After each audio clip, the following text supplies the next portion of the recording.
Hello, and welcome to Book Dreams, the podcast for everyone who loves books and has ever wondered about them. I'm Julie Sternberg, author of a number of children's books, including Like Pickle Juice on a Cookie and its sequels, and the Top Secret Diary of Celie Valentine series.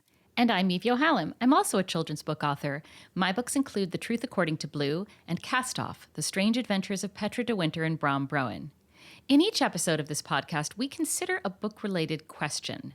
In this episode, we are asking, can artificial intelligence predict and help authors craft a bestseller?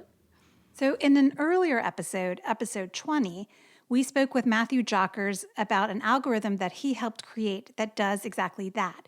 It uses data from thousands of bestsellers, and it predicts whether a book will become a bestseller, and it offers suggestions for improving the book's chances to sell well. In his book, he calls the algorithm the Bestseller-ometer. And since writing the book, he's started a company called Authors A.I. that lets authors submit their manuscripts for assessment by the Bestseller-ometer, which he now calls Marlowe. So, of course, we wanted to find out, does this algorithm work? Yes, we were dying to know, and unfortunately, we couldn't submit our own work because Marlowe isn't set up to analyze children's books. So we needed to find somebody who writes novels for grown-ups who was willing to be our guinea pig. And luckily, I knew the perfect person, Marc Acito. Marc is one of my best friends from high school. I've known him for more than 30 years, so I knew he would be totally game for this, and he was. I mean, amazing. He very generously volunteered the manuscript for one of his novels called How I Paid for College, a novel of sex, theft, friendship, and musical theater. If you haven't read it already, you definitely should. Marc is also the librettist of 9 musicals, including the Broadway show Allegiance, A Room with a View, and Bastard Jones, which he will direct as a feature film. His comedy Birds of a Feather won the Helen Hayes Award for Best New Play. He's a former commentator on NPR's All Things Considered. He's written for the New York Times, Playbill, and American Theater. I mean, I do not know what they were putting in the water in your high school, but I sure wish they would bottle it. It's phenomenal. You had some pretty talented students there. Well, it's kind of you to say, and we can have another episode where we talk about my high school and we can have another episode where we talk about my high school. We'll just leave it at that. I can't wait. Well, maybe it would be useful if you gave a quick plot synopsis so people have an idea of what the book is about. Oh, sure. How I Paid for College is about a 17-year-old named Edward Zani. He's a high school senior in 1983, and he schemes to steal his college tuition money when his wealthy father refuses to pay for him to study acting at Juilliard. So apparently, and you know better than I, this is semi-autobiographical. Marc has said that it is just true enough to be deeply embarrassing to his family. Yes, I can vouch for how much of this book is true, but I am not saying which parts. Okay, so here is how Marlowe works on Authors A.I. You input your manuscript, and 15 minutes later, it spits out a report that gives you advice for what changes you might make to increase the odds that your book will be a bestseller. We were curious to see what Marlowe would predict in terms of whether or not How I Paid for College would be a bestseller, and whether Marc would agree with Marlowe's suggestions for changing his book. And we had hard data for comparison because How I Paid for College came out in 2004. So we asked Marc how he would describe its actual sales performance, and this is what he said. In its first 15 months, it sold about 28,500 copies. It won the Ken Kesey Award for fiction, was the New York Times editor's pick. My picture was in People magazine just a month before my 20th high school reunion, which is perhaps the most important arbiter of success. So, it wasn't a bestseller, but it was encouraging enough to warrant a sequel. I would call that a success, absolutely.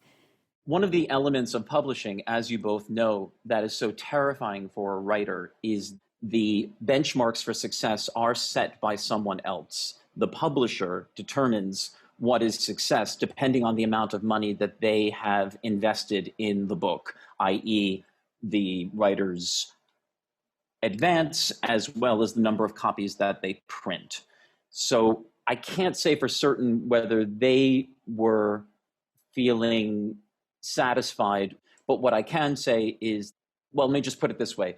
on October 1st of 2003, I did not have an agent yet for this book. And by the end of the month, we had sold the book to Random House in just 3 days for 50 grand.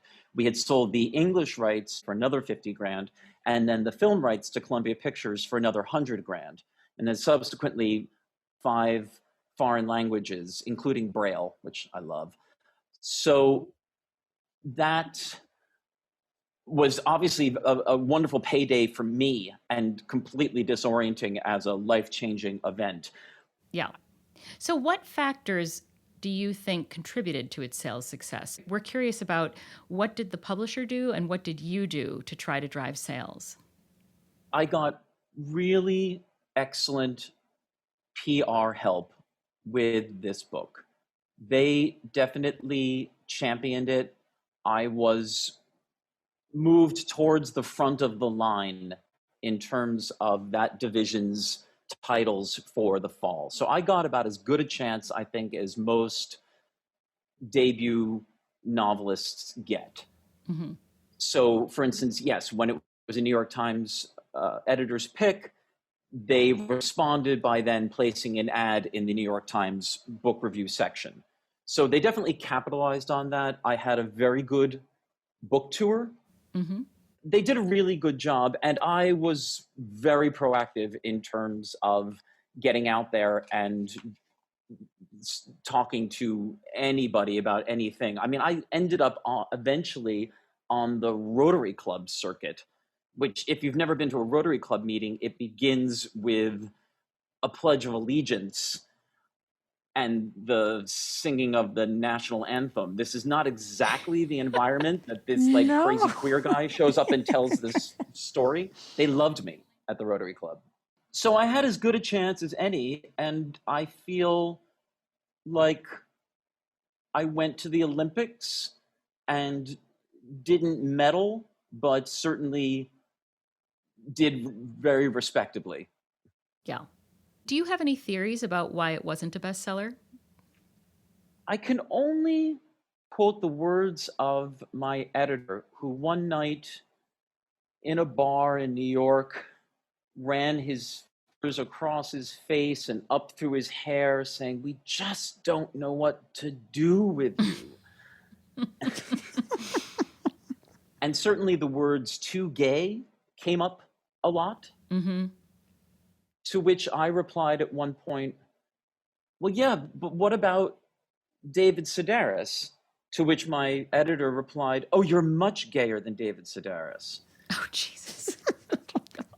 Which, for those who are not familiar with David Sedaris, you have to consider that he made his name doing a radio broadcast with a very heavy lisp about being a Christmas elf at Macy's, during which he imitated Billie Holiday. So I'm gayer than that, just so you know. What I'm reacting to is that your editor would say these things to you. This was 2000 and probably 4 or 5, right? Yes. And this was pre-Glee. This was pre-High School Musical. Yes. And both of which are just similar enough to my book to be annoying without being actionable. Yeah. So the thing about Glee and High School Musical with regards to the question of too gay is that they did put the straight people front and center. You know, the Chris Colfer character eventually emerged on Glee as the lead, and it became a story about a gay guy and his female best friend. But that is not how that show started. It entered the mainstream through the straight romantic protagonists, as did High School Musical. What held the book back, I think, was it's not just that it was a gay protagonist. And I think what they meant when they said it was too gay is that it was too explicitly sexual, i.e. sexually gay, because it does write honestly about those factors in a way that I think was limiting to the audience.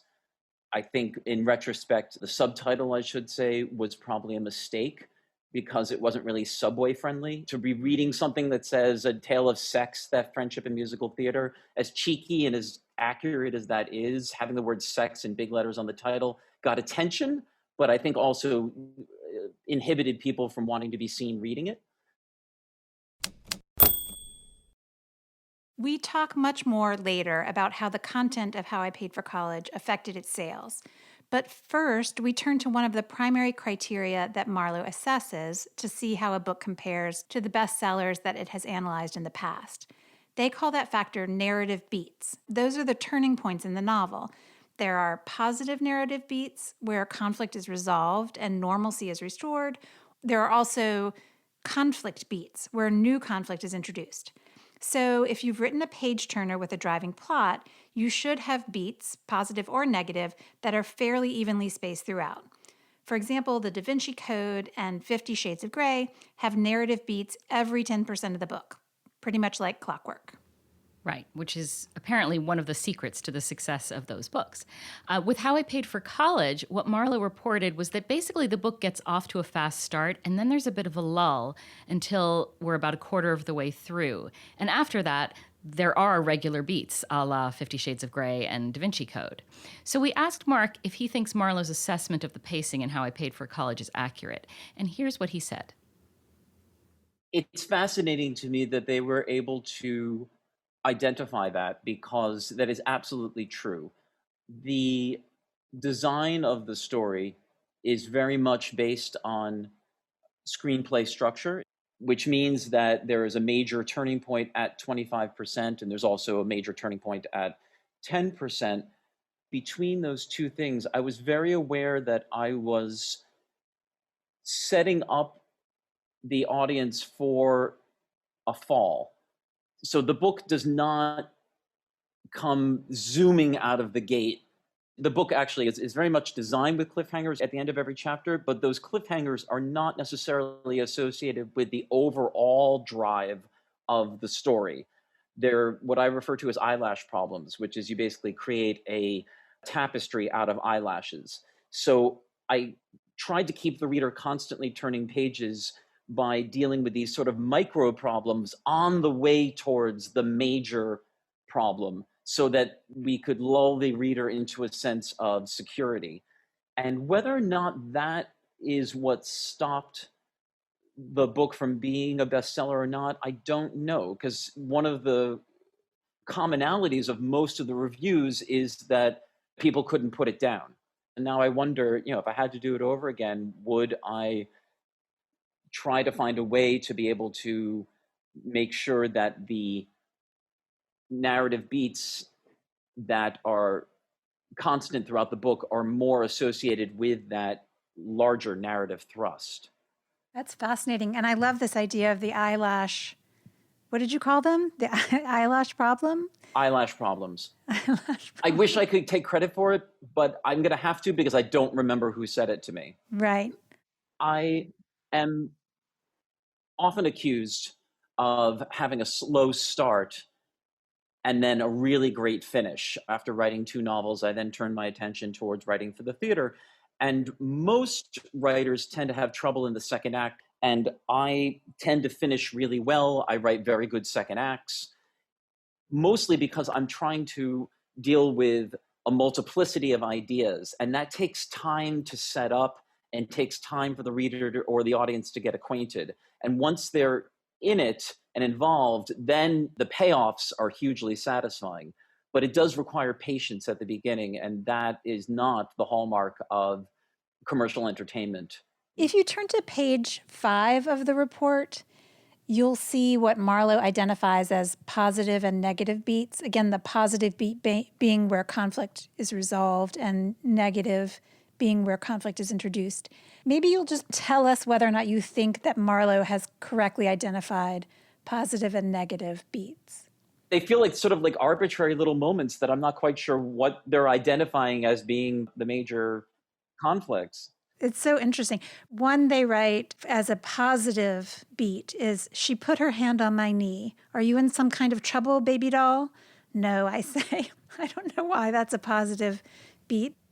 Maybe because it's supposed to be conflict resolution. So are you in trouble? No. Conflict resolved? Maybe? Maybe. But what about the next one? The place goes nuts. People actually scream. I smash the blood pack under my shirt and collapse on the floor as the figure, Boonbrain, actually dashes out the nearest exit.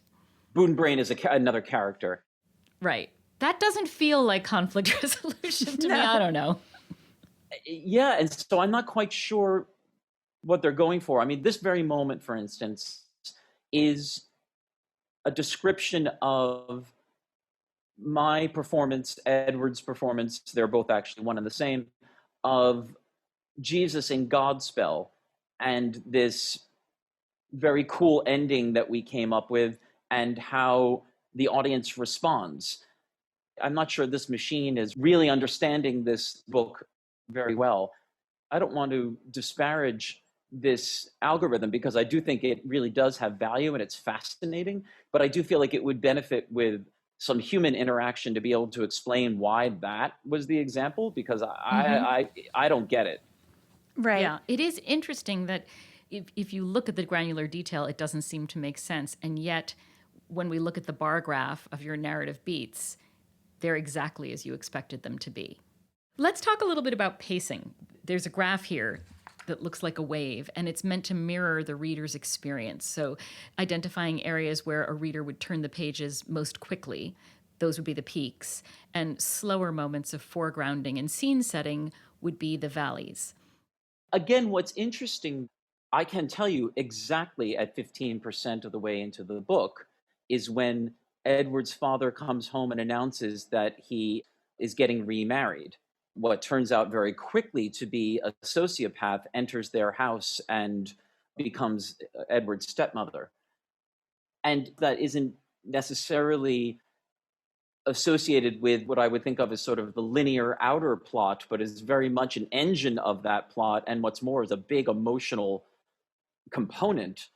I do wonder whether is it just missing that by virtue of limitations of what an algorithm could do.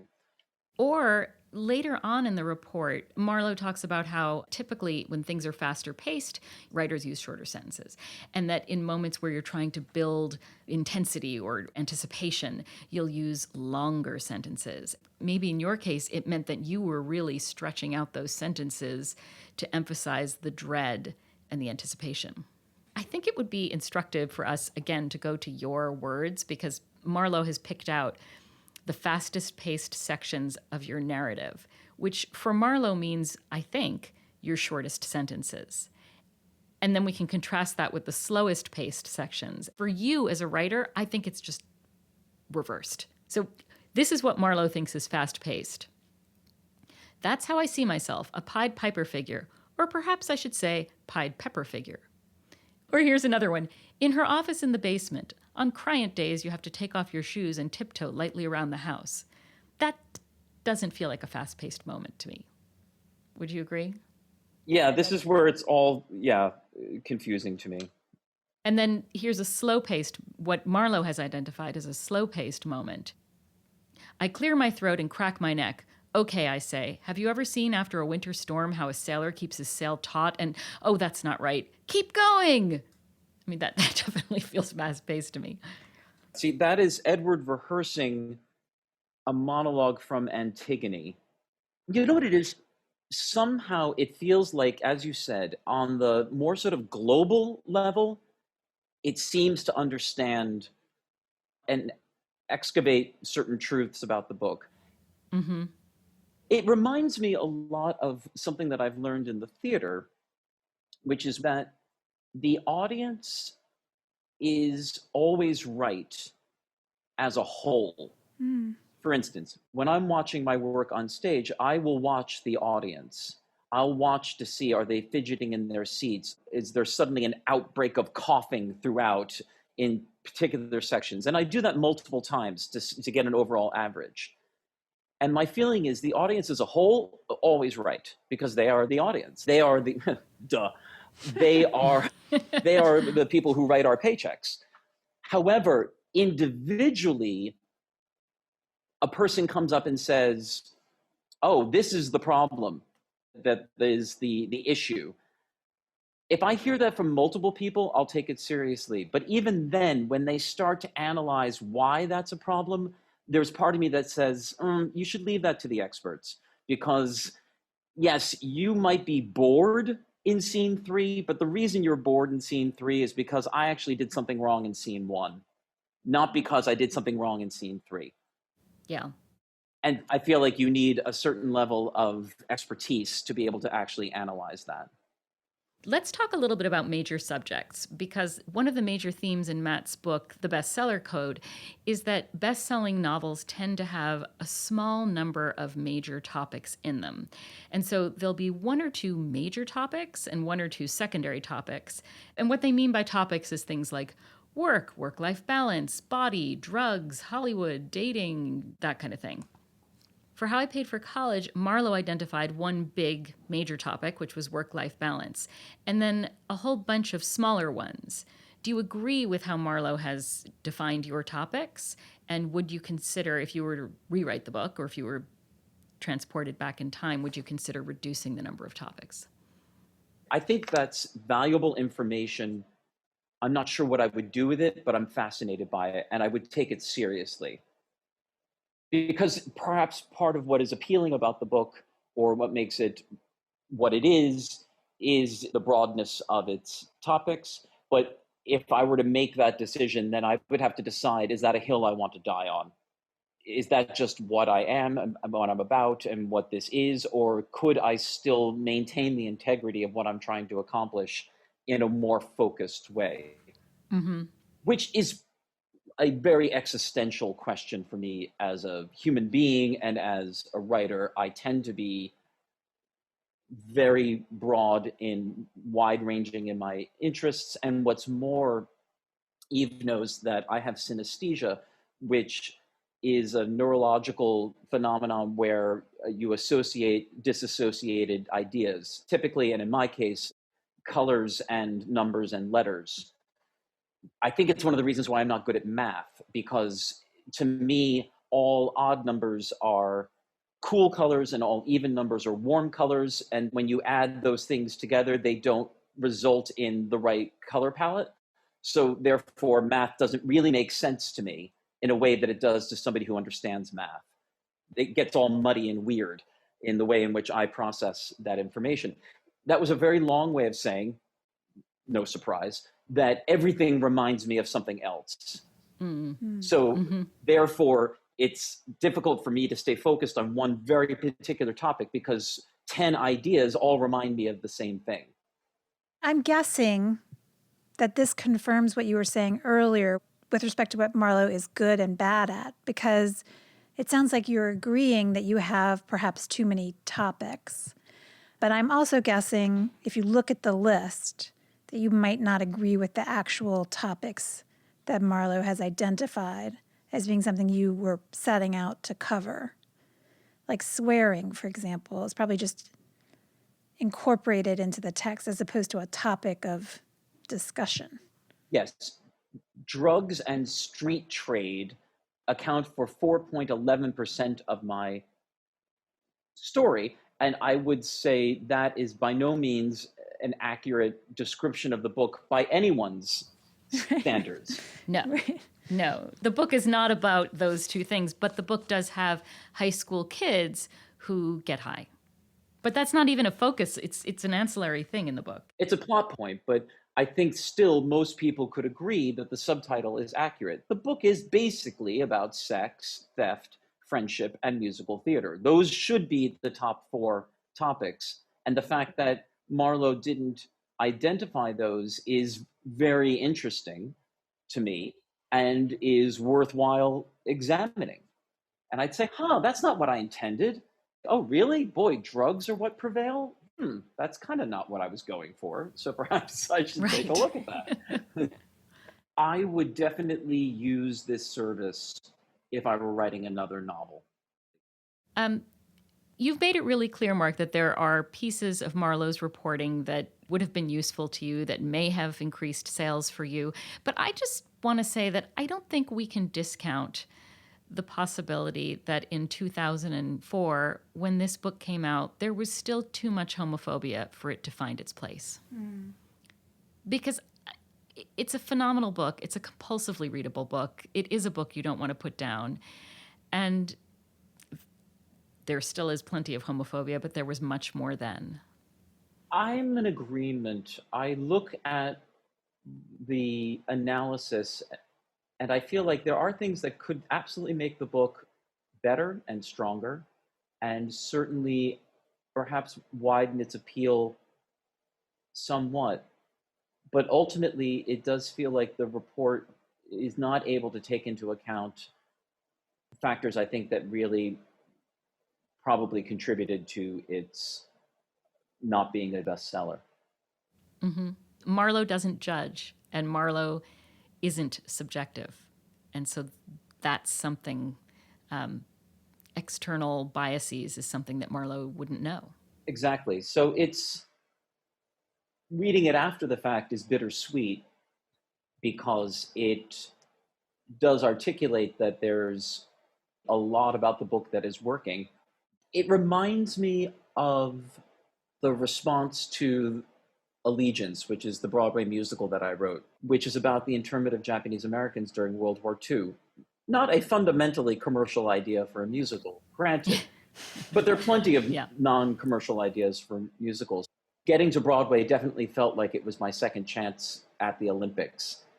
And once again, I really made a study of what I thought were the structural elements that could make a commercially successful show. And all of those elements are in place. And one thing that I was not able to control and did not realize was the way the subject matter would be received.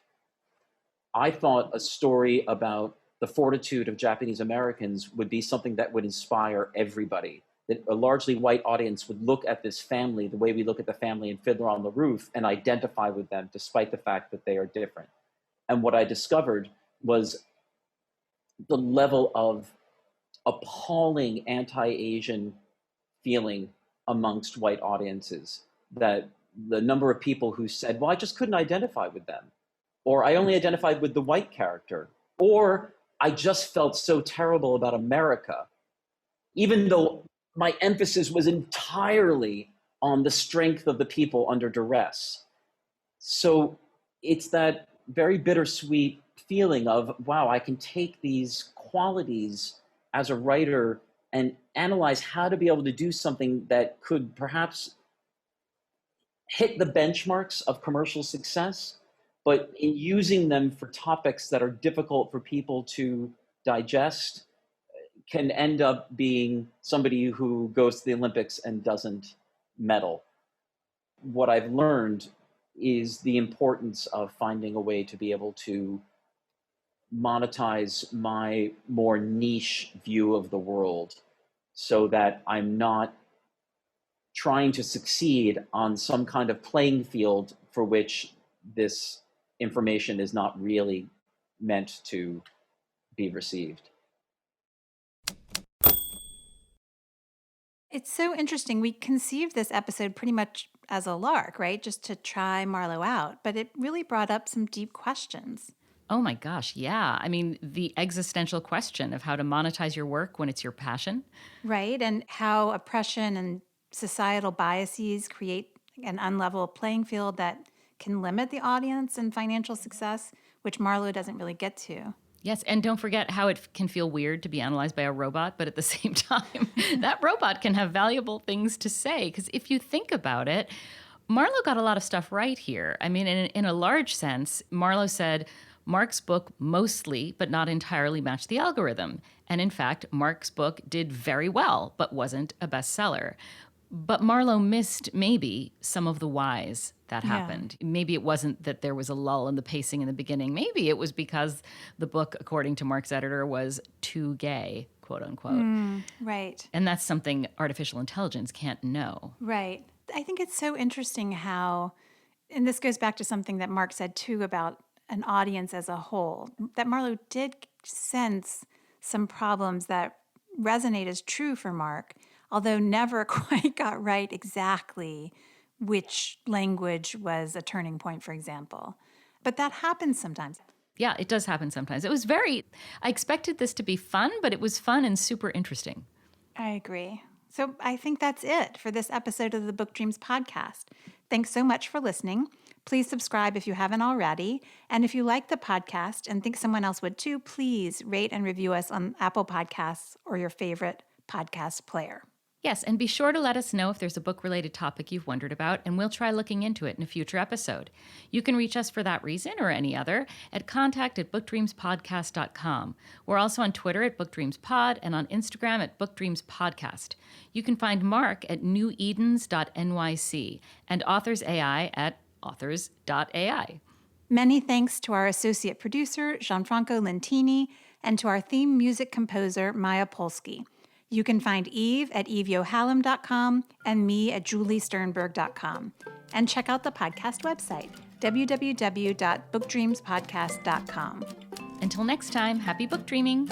Happy book dreaming. Come listen to Book Dreams with Julie and me.